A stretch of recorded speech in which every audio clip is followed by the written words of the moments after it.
Kruševac je, zahvaljujući dobroj saradnji eparhije i gradske uprave koja je tehničku dokumentaciju početkom proleća obezbedila u rekordnom roku, aktitorstvom gospođe Dušanke Feldbauer koja živi u Brazilu i svoj srpski narod i veru Svetog Save ne zaboravlja, dobio još jedan hram posvećen Svetom Nikoli i Svetom apostolu Pavlu. Episkop David je blagoslovio ovo divno bogougodno delo i ktitorku nagradio ordenom Svetog Save drugog reda.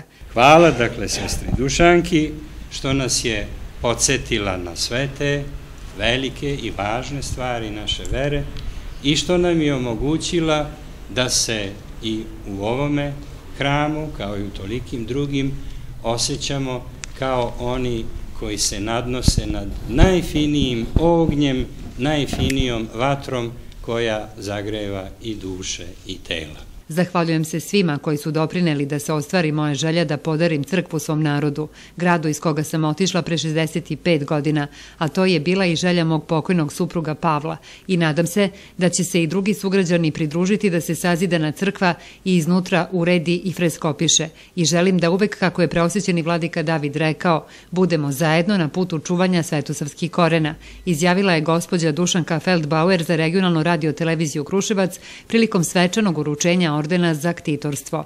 Ja želim da svi produže moj korak koji sam pružila za mnom. Jer vatra koja je paljena treba da se uvek ubaca da bi se ona održala. Ako nje nema, da se gasi sve.